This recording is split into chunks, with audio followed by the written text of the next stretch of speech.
Today I'm doing my head-to-toe assessment, and I will be doing auscultating, palpitation, percussion, and inspection. I will prepare my equipment with my pen light and my stethoscope. I will sterilize my stethoscope. After equipment is prepared, I will perform hand hygiene, ensure a safe environment and privacy for my patient. I will introduce myself. I'm Mallory, I'm your nurse. I will get 2 identification factors from her. Could you tell me your date of birth and name? Samantha Warnicki, 2695. At this point, I will explain the procedure and position the client and provide privacy. So today we're doing your head-to-toe assessment. I will have you covered up here. After that, we will do a client history and general survey. So I will check her appearance and mental health status, see how her mood is, how her affect is. I will get her vital signs, height and weight, and go over medication history, such as prescribed medication or over-the-counter medications.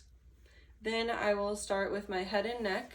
So here I will be looking at skin tone, temperature of the skin. I will be looking in the ears with my light. I will be looking in the nose with my light, looking for any redness, drainage, irritation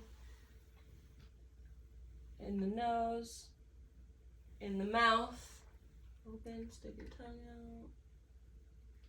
In the mouth, I'm just making sure she's hydrated, checking at her oral care, seeing if she has any broken teeth. I will also then check perla on her eyes. At that time, I will turn the lights off. I will come in from the side, checking for her pupil constriction.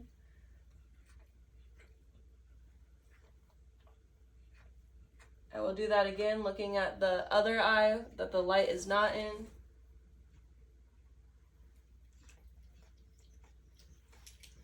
At this time, I could ask if she has any history of dizziness, headaches, any problems along those lines. I would also be looking to see if she has any wounds, scratches, rashes, anything on the face and the neck. I will check the carotid artery. I'll be seeing if there's any distension of veins from the neck. After looking at the neck, I will then look at the chest and arms. On arms, I will be looking for color, rashes, anything like that. I will be looking at the capillary refill, looking at the nails, hands, checking for anything, feeling for any lumps. I will then have her squeeze both my fingers, checking that response on both equally at the same time. Squeeze. That is good. After that, we can then move down to the chest, again looking for anything abnormal. At this time, I would listen to heart sounds and lung sounds. So I would listen to the aortic,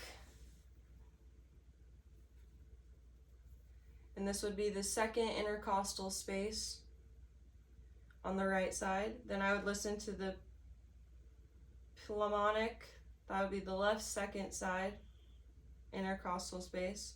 I would then go down to the third intercostal space, listening to the Erb's point. Going down to the fifth intercostal space, listening to the tricuspid. And then moving laterally over to listen to the apical pulse. I would listen to the apical pulse for 1 minute, and I would also check the apical pulse at the same time and the radial pulse, checking if there are any indifferences. I would then listen to lung sounds, making sure to hit all lobes, starting at the upper quadrants and going down on both sides. I would also make sure to listen to the lower quadrant lobes, listening for any crackling, wheezing, any sounds that are abnormal. I would then have my client sit up if I could. If not, I would help roll in position And then I could listen to the lung sounds in the back. At this point, I would have my client take deep breaths in and out, going in a lateral motion across the back. Again, listening at those lower lobes and on the lower side of the lobes. Again, listening for any of that rhonchi, stridor, friction rub. I'll be listening to the pitch, the loudness, the quality, and the duration.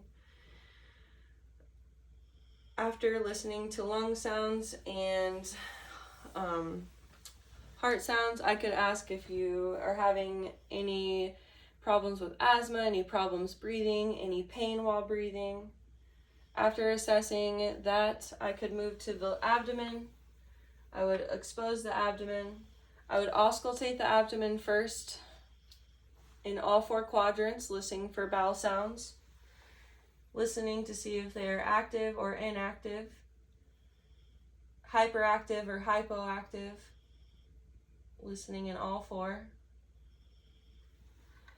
After that, I would palpitate each quadrant, going a centimeter depth and lightly, noting if there's any pain or discomfort, if anything feels abnormal.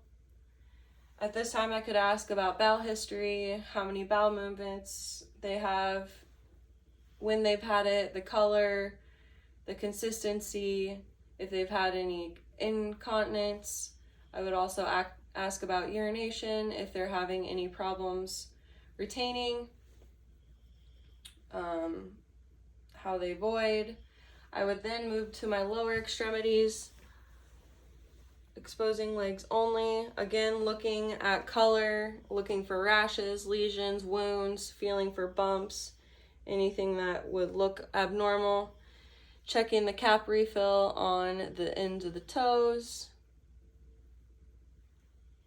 And then I would also have my patient push and pull on my feet, checking bilaterally. Can you pull?